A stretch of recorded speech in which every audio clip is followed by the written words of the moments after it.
सत्संग में जाने से बच्चों में भी इतने संस्कार आ गए।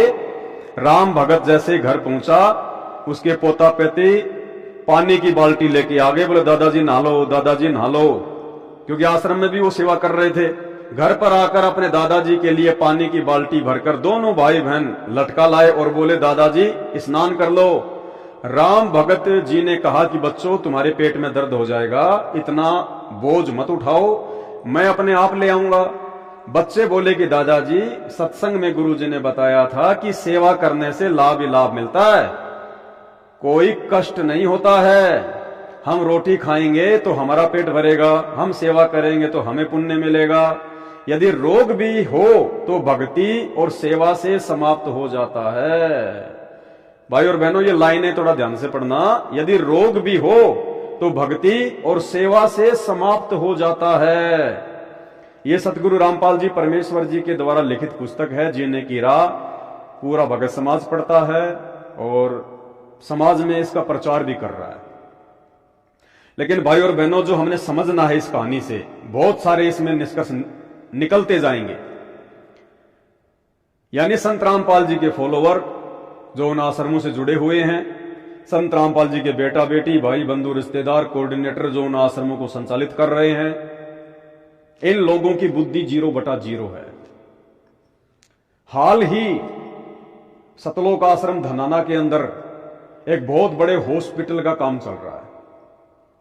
आश्रम में हॉस्पिटल, सोचने की बात है, विचार करने की बात है। आश्रम में हॉस्पिटल क्यों भाई? क्या संत रामपाल जी की भक्ति में वो पावर नहीं है?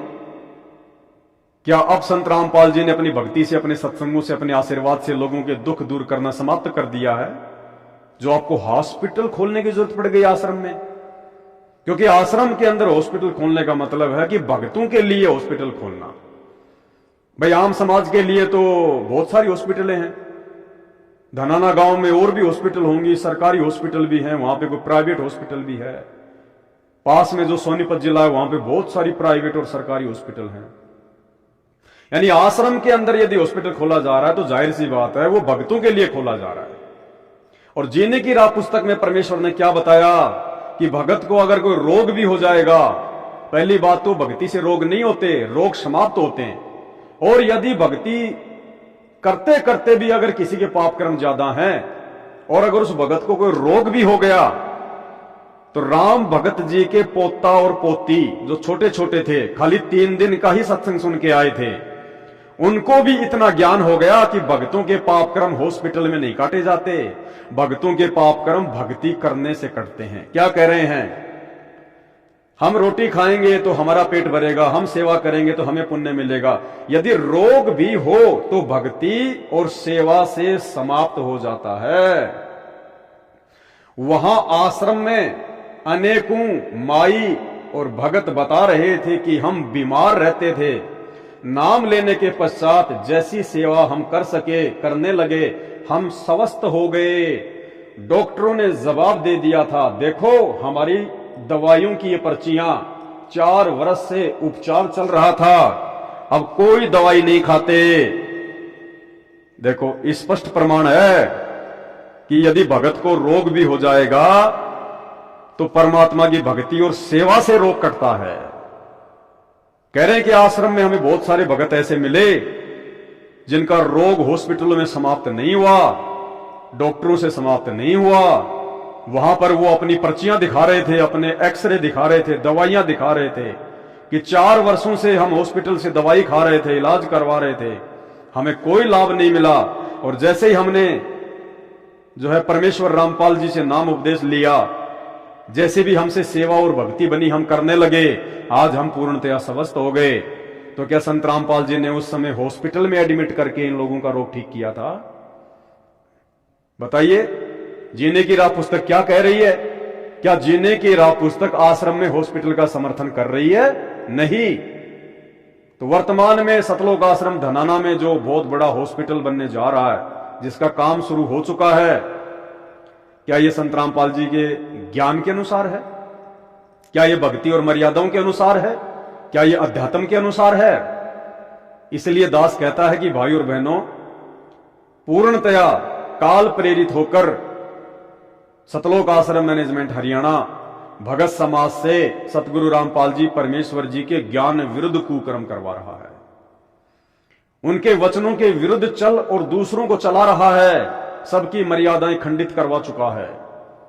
आने वाले समय में इन लोगों के साथ में क्या बीतेगी यह आपकी आंखों के सामने होगा। तो परमेश्वर क्या कह रहे हैं यहां पर, भक्तों का रोग हॉस्पिटल से नहीं बल्कि भगवान की भक्ति और सेवा से समाप्त होता है। डॉक्टरों ने जवाब दे दिया था, देखो हमारी दवाइयों की पर्चियां, 4 वर्ष से उपचार चल रहा था, अब कोई दवाई नहीं खाते। ऋग्वेद मंडल 10 सूक्त 161 मंत्र 2 में भी यही प्रमाण है कि यदि रोगी मृत्यु के निकट पहुंच गया है, यानी उसको असाध्य रोग भी हो गया है, असाध्य रोग, यदि वह भक्ति पर लग जाए तो परमात्मा उसको मृत्यु के मुख से निकाल कर ले आए, उसे स्वस्थ करके 100% आयु यानी पूरी 100 साल का जीवन दे दे। लेखक कौन? संत रामपाल जी। यानी संत रामपाल जी लिख रहे हैं, यहां लिख दिया लेखक कि भगत यदि मृत्यु के निकट भी पहुंच जाए, मरने वाला हो, समय पूरा हो रहा है, कोई असाध्य रोग ने घेर लिया, महामारी, तो भी संत रामपाल जी क्या कह रहे हैं? हॉस्पिटल की सलाह नहीं दे रहे, वो कह रहे हैं कि नाम उपदेश लेने से, भक्ति करने से परमात्मा उस मृत्यु के निकट पहुंच चुके भगत को 100% यानी 100 साल की उम्र प्रदान कर दे, असाध्य रोग से तुरंत उसको मुक्ति दे दे। हॉस्पिटल से नहीं, गोली दवाइयों से नहीं, भक्ति से, सेवा से, आशीर्वाद से। इसलिए भाई और बहनों, हम साथ संगत से जुड़े हुए भाई बहन अपने आप को परम सौभाग्यशाली समझें कि परमेश्वर ने समय रहते हमारे को इन फर्जी आश्रमों से दूर कर दिया, इन फर्जी नामदान सेंटरों से दूर कर दिया, और वे तमाम काल प्रेरित आत्माएं जिन्हें भगत समाज संत रामपाल जी का बेटा बेटी, भाई बंधु, रिश्तेदार और कोऑर्डिनेटर समझकर उनके चरणों से चिपके पड़े हैं, अपनी भक्ति का सत्यानाश कर रहे हैं, अपनी मूर्खता का वो परिचय दे रहे हैं।